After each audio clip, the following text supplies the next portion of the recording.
Freemasons' plan for complete global control by one governmental body means that they must pave the way for complete global economic union, complete global legislatory and political union, and complete global military union. On March the 25th, 1957, with the creation of the European Economic Community, the first significant steps in the creation of this global government were taken. Since then, the EEC has become a testing ground for the New World Order. With the basic tenets of freedom of movement between member states already established, goods and people can move relatively freely within this one superstate. The plans are already underway for the establishment of complete monetary union, and the powers of the governmental body of Europe are growing every day, paving the way for complete political and legislatory union. All this will mean that eventually, in the superstate of the European Economic Community, there will be one currency, one economy, and one government. And the government would most certainly be a Masonic government. The three most important players of the European community are Britain, France, and Germany. Britain and France have long been Masonically controlled nations. During World War II, Germany was completely annexed by Britain and France, along with the United States, another Masonic nation, and the Soviet Union. The sectors of Germany controlled by the former three countries, the Masonic nations, formed a separate political identity called West Germany. And with the downfall of the Berlin Wall, West Germany has now taken over the former East Germany. Europe is not alone in its efforts to achieve superstate status. America and Mexico are currently the only two members of NAFTA, the North American Free Trade Agreement. However, the nations of the South are increasingly being pursued to join. With Masonic superstates in both Europe and America firmly established, global union would be a logical and easy progression. However, there is another problem that the Masons need to contend with if they are to be the masters of this global union. By the 1970s, it was becoming increasingly clear that the population of Europe and white America was rapidly declining. Unless something was done, the expanding size of the population of third world nations would pose a serious threat to national security of Masonically controlled countries. Western consumer power and productivity would reduce, and as a result, they would be completely dependent on that of the third world population. Somehow, the gap between Western population and third world population had to be a bridge to restore Western supremacy, or more precisely, Masonic supremacy, at a global scale. In the 1970s, President Jimmy Carter commissioned the Global 2000 report. The findings of the report blamed virtually all of the world problems on the population growth of non-white people. The report went on as far as recommending the elimination of at least 2 billion people in third world nations off the face of the earth by the year 2000 in order to restore Western supremacy. Interestingly enough, also in the 70s, the AIDS epidemic broke out, claiming huge amounts of life in third world nations, as well as amongst the growing black and Hispanic population of America. It was said that the virus originated from green monkeys in Africa and was later passed on to the local population through either acts of bestiality or through consuming them as food. From there on, AIDS spread like wildfire across the African continent and later on to the rest of the world, claiming millions of lives.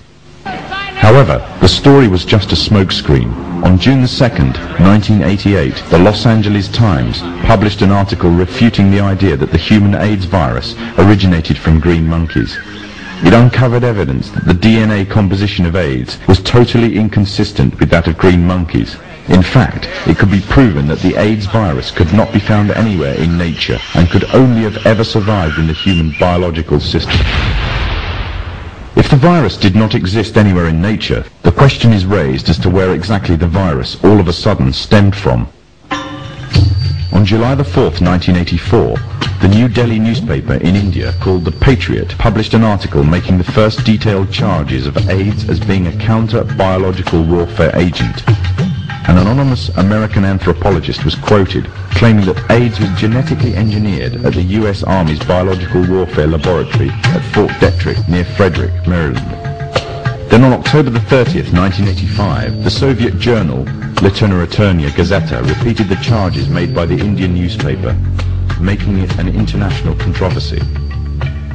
All this, however, was easily passed off as a communist rhetoric by the Masonic West.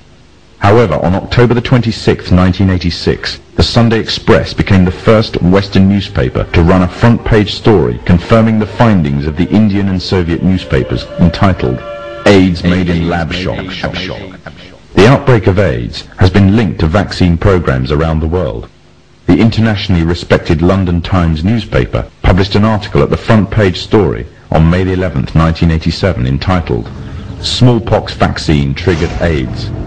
The article establishes a direct correlation between the smallpox vaccine administered by the World Health Organization to an estimated 50 to 70 million people in different Central African countries and the subsequent outbreaks of AIDS in those regions. The World Health Organization is the medical wing of the United Nations. The evidence suggests that AIDS is a genetically engineered virus spread through vaccination programs in third world countries, germ warfare against the innocent and the weak, aimed at eliminating an entire populace off the face of the earth. AIDS is nothing other than the modern-day final solution, and all of this for the purpose of installing an economic policy that would give complete global domination to the Masonic West. However, for the Freemasons' economic domination on its own is not enough. In order to have Masonic governments at the head of global union, under complete Masonic control, an economic union may suffice, but to keep it there, they would need a military union, and that union would be none other than the UN.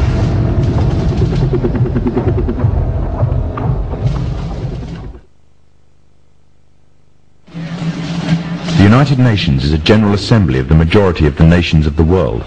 Britain, France and America are already ranked within the 5 major powers of its Security Council, with the others being Russia and China. This means they have enough power to veto any motions passed.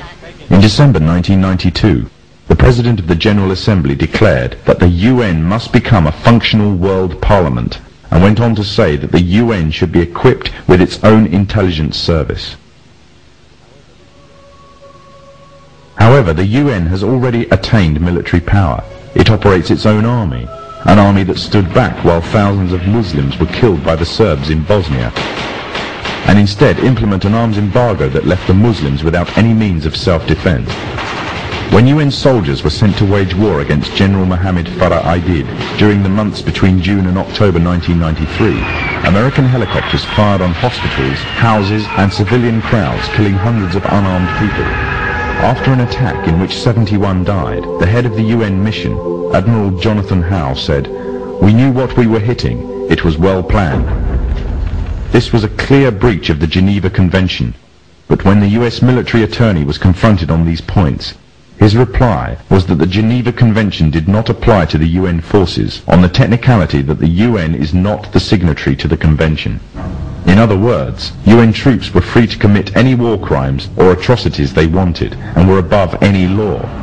In fact, the UN, far from bringing peace with it as it claims, instead has spread corruption in the land, leaving a trail of death and destruction wherever it has gone. Days of the Cold War, the very existence of the Soviet Union meant that the Freemasons' path to a global government would take time.